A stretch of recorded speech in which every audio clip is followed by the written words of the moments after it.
Oke, baik.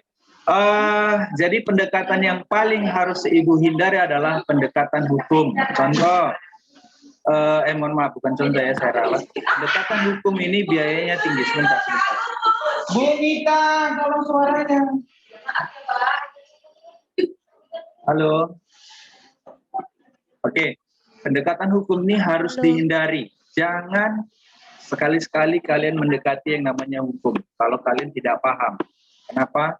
Kalian menjadi saksi bisa menjadi terdakwa. Ini permainan dari pihak aparat penegak hukum. Memang tidak semua tidak semua seperti itu. Tetapi ada beberapa. Namanya juga manusia. Kalau ada uang, siapa yang nggak hilap? Ya, contoh saja saya, kalau ada uang di meja ini nggak ada orang, ya hilap juga saya. Ya maklum lah. Namanya manusia tidak terlalu taat pula ya kan. Nah, jadi kalian contoh saya ini ya yang buruknya ya, contoh yang baiknya ya. Oke, lanjut. Karena upaya dengan ketiga pendekatan sebelumnya belum maksimal, maka perlu didampingi dengan upaya pendekatan budaya. Ditambah pendekatan budaya, masyarakat kita sekarang sudah digiring, ribut kali, Pak. Oke, sebentar. Nggak kedengaran, Pak.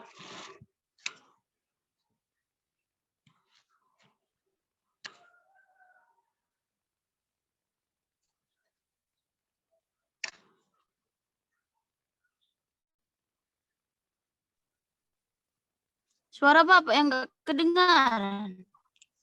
Suara Bapak yang hilang. Yang mana, Pak? Suara Bapak yang hilang.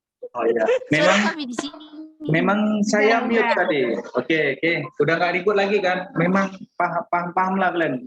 Semua di sini lingkungannya wanita. Cuma lagi, wanita tidak pernah salah, ya kan? Mrs. always right, Mr. Betul itu, Pak. Right. Alah, pada kalah terus.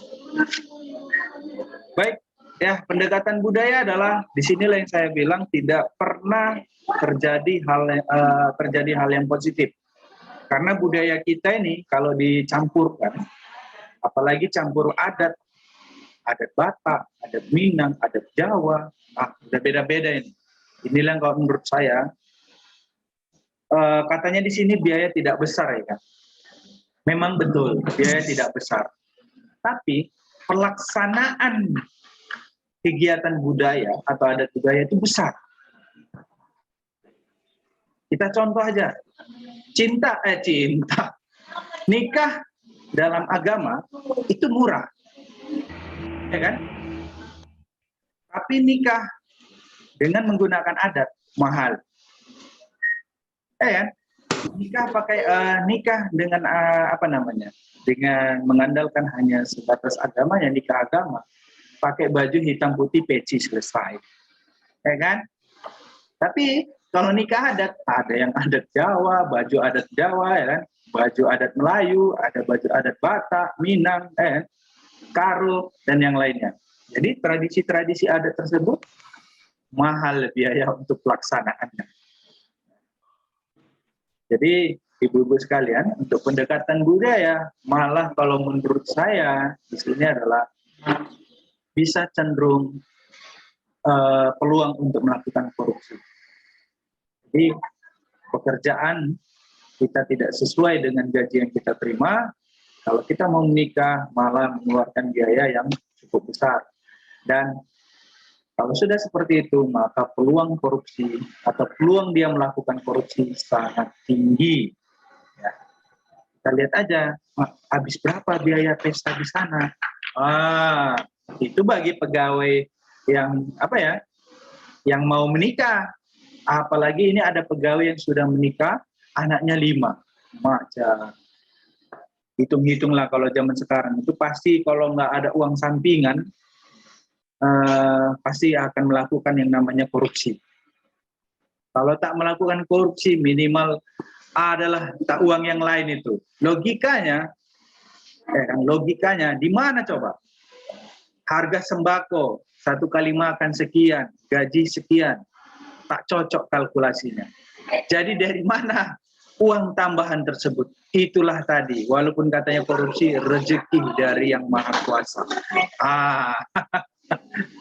Biarlah ilegal, tapi terpenuhi urusan perut sejengkal. Ya, jadi ibu-ibu sekalian, silahkan untuk dilakukan, tapi tanggung dosanya ya. Jangan gara-gara ditanya, Pak Erwin yang ngajarin, jangan ya. Ya, Pak. Oke.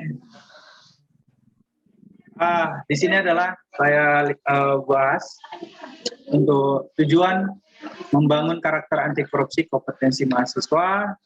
Mata kuliah ini adalah tujuannya adalah untuk mencegah orang lain untuk tidak korupsi, mencegah diri sendiri untuk tidak korupsi, mampu mengenali dan memahami korupsi. Benar. Yang ketiga adalah, yang ketiga-tiga ini betul, dan yang terakhir akan saya sampaikan. Kenapa tidak saya tampilkan? Karena sangat sensitif. Mencegah orang lain untuk tidak korupsi, mencegah diri sendiri untuk tidak korupsi, mampu mengenali dan memahami korupsi. Setelah kalian mencegah orang lain untuk korupsi, ya kan? Mencegah orang lain, mencegah diri sendiri, mampu mengenali, maka kalian akan melakukan korupsi sendirian.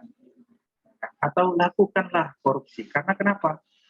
Sudah mampu mengenali dan memahami korupsi. Lakukan korupsi, tapi jangan sampai dikatakan korupsi. Ya, ini manusia sekali nih yang saya ajarin. Ini manusiawi sekali. Lakukan korupsi. Jadi kalau ditanya, pernahkah korupsi? Jawabannya tidak pernah. Kepada siapapun itu, kalau ada ditanya, kita pernahkah melakukan korupsi? Tidak pernah. Ya, kenapa? Karena kita belum ditangkap oleh KPK ataupun belum ditangkap polisi. Mana buktinya aku korupsi? Ya, ingat tuh. Jadi tujuannya adalah belajar pendidikan anti korupsi adalah untuk melakukan korupsi sehingga korupsi itu tidak dikatakan korupsi. Sedep-sedep nih. Ya. Oke.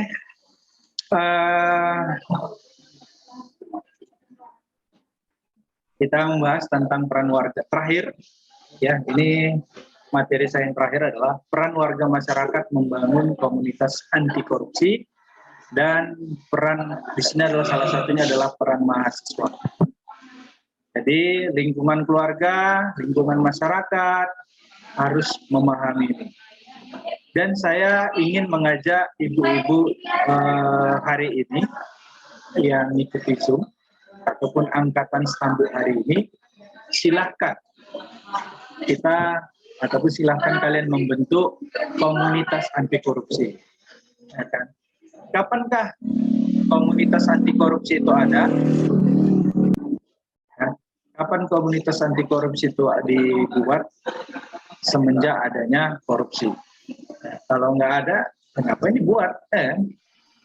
Sama halnya dengan yang lainnya. Komunitas itu selalu ada. Komunitas lingkungan hidup. Karena kenapa? Lingkungan hidup kita tidak kita jaga. Sehingga maka ada komunitas lingkungan hidup. Sama halnya seperti itu. Ya, jadi komunitasnya silahkan dibaca saja. Slide akan saya bagi nanti kepada ya. Ingat, nilai-nilai anti korupsi hanya ada 9. Kejujuran, kepedulian, kemandirian, kedisiplinan, tanggung jawab, kerja keras, kesederhanaan, keberanian, keadilan. Dan tambahan dari saya adalah yang ke-10 adalah setelah dari kesemua ini adalah yang terakhir kalau menurut saya yang perlu diperbaharui adalah kenikmatan. Ya, jadi yang terakhir adalah yang ke-10, kenikmatan. Ingat, kalau kalian sudah melakukan korupsi, nikmati. Kalau tak melakukan korupsi, nikmati juga. Nah, jadi jangan lupa, yang ke-10 adalah kenikmatan atau menikmati. Untuk apa kerja keras nggak bisa menikmati? Ya, kayak Bu Tri Ade, kan nikmat dia sambil golek-golek.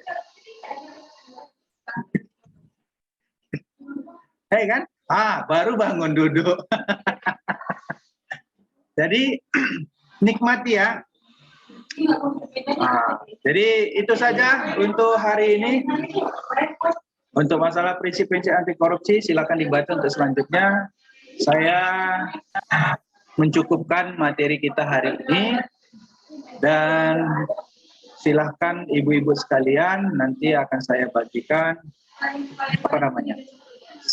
link YouTube untuk dilihat mengetahui soal-soal ujian akhir semester yang akan dikeluarkan. Kalau untuk ujian tengah semester semalam sudah saya bantu karena saking banyaknya yang menonton di materi-materi pendidikan anti korupsi atau berkomentar, sehingga akan saya bantu. Dan selanjutnya ini akan saya bagi link YouTube saya dalam ujian akhir semester yang akan terjadi di minggu depan. Oke, kalau ada pertanyaan silakan ditanya. Kalau tidak ada, biar saya tutup. Silakan kalau ada yang mau bertanya.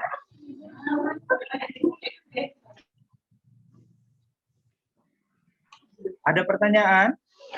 Kok Bu Komting, Bu Wakil Komting, Sekre, Bendahara,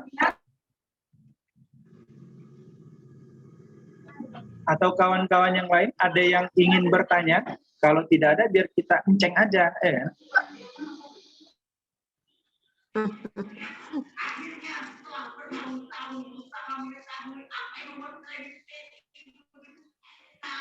Bu Marian C, ngeri kali ruangannya. Tang enggak deh. Gimana? Ada yang mau bertanya nggak? Kalau nggak ada, biar enceng kita.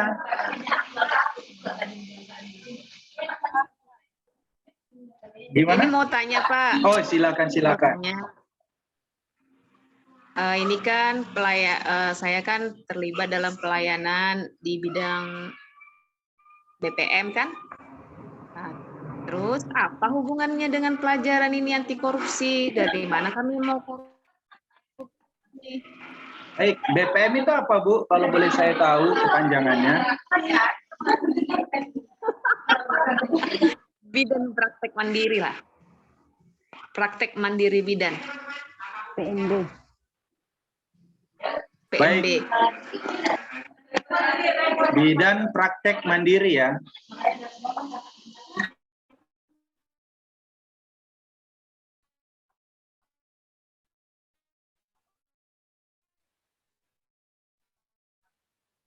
Itu para yang kami hadapi ya tidak ada dari pemerintahan atau dari mana gitu ya, kami hanya ya dari pasien saja. Mungkin kami korupsi dari mereka. Iya. Baik, saya akan membantu menjelaskan ya. Apa kaitan ya, ini apa kaitan dengan ibu-ibu bidan praktek mandiri? Kenapa bisa terjadi, apa kaitannya dengan mata kuliah pendidikan anti korupsi? Salah satunya adalah pendidikan anti korupsi tadi tujuannya adalah menempa karakter ibu-ibu sekalian. Ingat, ada harga dalam pelayanan, ada harga standar, ya, ada harga standar dalam pelayanan bidan ataupun praktik bidan mandiri. Kita akan membuat harga yang sesuai dengan standar. Tetapi kemungkinan kita akan membuat harga di atas dari harga standar, harga pasaran dalam praktek bidan tersebut. Contoh, kalian kan melakukan pelayanan, harga pelayanan mungkin melayani orang melahirkan, contoh mungkin kurang lebih saya bilang 5 juta, ya. 5 juta ini Tetapi ibu menambahi 5.020.000. Ibu melakukan korupsi kecil. Padahal harga pasaran ataupun harga standarnya adalah paling banyak 5 juta. Tapi kembali lagi, itu kan ada namanya Ikatan Bidan Indonesia ya. Jadi harga kalian itu ataupun harga yang sudah dicantumkan ataupun yang sudah dipasang dari pemerintah boleh memakai dengan harga sekian sampai sekian. Kan ada aturannya, ya kan? Betul nggak? Kalau kalian melayani, harga pelayanan itu ada. Harga jasa yang harus dibayarkan, ada nggak?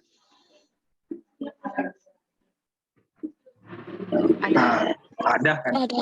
Ada. Baik. Kalau kalian melebihi, ada kan batas ketentuannya. Batas maksimalnya ada. Contoh, melayani ataupun yang melakukan bidan praktek ini, ya kan? Bidan praktek ini, kalian melakukan pelayanan. Harga maksimalnya itu mungkin tadi saya sebutkan 5 juta. Kalian lebihkan 10.000, 5.000, 5 juta, 5.000 dengan alasan uang administrasi. Ya kan? Dengan alasan uang ini itu, ini segala macam fotokopi 20.000. Ingat, tadi yang sudah saya sebutkan kasus yang terjadi di menimpa Menteri Kesehatan kalau nggak salah ya. Itu 10.000 per kepala ada pungutan. Dikali berapa juta jiwa seluruh Indonesia? Satu provinsi berapa manusia? Berapa jumlah? 10.000 kali 1 miliar manusia. Mama Jang, udah berapa duit itu? Kan lumayan. Kecil nominalnya. Tapi berasa karena kali banyak. Coba kali dikit. Tak berasa itu, tak ondak pun dia itu. Udah 10.000 untuk oleh itu katanya, ya kan? 10.000 kali 1 miliar manusia, Mak Jam, kan keren. 10.000 miliar. Ya kan? Jadi inilah yang dikatakan janganlah kalian melakukan korupsi walau sekecil apapun. Kalau nggak mau ditangkap, ya kan? Tapi kalau nggak ketangkap ya lakukan aja. Duniawi ini semua, ya kan? Hidup tuh harus dinikmati. Ya masalah dosa itu kan urusan kita sama Tuhan, sama Allah Subhanahu Wa Taala. Tak tahu-tahu itu, ya kan? Manusia yang lain. Artinya apa? Yang penting kita berterus terang saja sama pasien ataupun sama pasien yang ataupun orang yang mau datang ke tempat kita. Sehingga di mana letak korupsinya? Disitulah dia. Makanya saya bilang, kalian boleh dengan mempelajari ini, kalian melakukan korupsi secara tidak langsung. Secara kalian tidak sadari, kalian sudah melakukan korupsi. Tetapi jangan sampai dibilang korupsi. Bagaimana caranya? Itulah tadi udah dikasih tahu. Jangan sampai diketahui, kan? Adakah yang lain dalam praktik? Ada. Mohon maaf dalam pengurusan izin. Kalian kan ada mengurus izin ini itu. Coba kalian ikuti sesuai dengan prosedur pengurusan izin. Berapa lama, ya kan? Terus prosesnya cepat atau tidak? Ada nggak kalian pakai jalur samping, jalur tengah, ya kan? Jalur belakang, ya kan? Kita sesama manusia yang berpendidikan, ya kan? Terus terang saja. Kalau di dalam pendidikan tak ada yang salah, semua benar. Tapi kalau di mata hukum, kalau kalian sudah memakai jalur lain di luar standar operasional prosedur, kalian dianggap salah. Itulah dia. Apakah bisakah itu jadi korupsi? Bisa. Siapakah yang menerbitkan perizinan? Pemerintah. Siapakah jadi pelaku korupsinya? Aparat pemerintah. Siapa yang memberikan peluang? Masyarakat. Termasukkah itu? Termasuk membantu melakukan korupsi. Ya kan? Itu aja. Sehingga kalian harus bisa memahami yang namanya ini. Ingat, saya tekankan, kalau yang sudah yang namanya korupsi ini, tidak boleh ada yang namanya hitam di atas putih. Kalau ada jangan. Cari dulu kawan-kawan yang lain. kayak Verdi Sambo ya kan. Kalian tangkap aku bongkar nih semua ini kawan-kawan yang lain katanya. Tapi diam juga dia kan, berarti kan ada unsur. Nah, sama halnya untuk kita semua, kalau melakukan korupsi, ya kan, sehingga tidak dikatakan korupsi, rame-rame lah. Rame-rame. Jadi sama. Kayak pedagang Cina, sih. Pedagang Cina itu, harga 1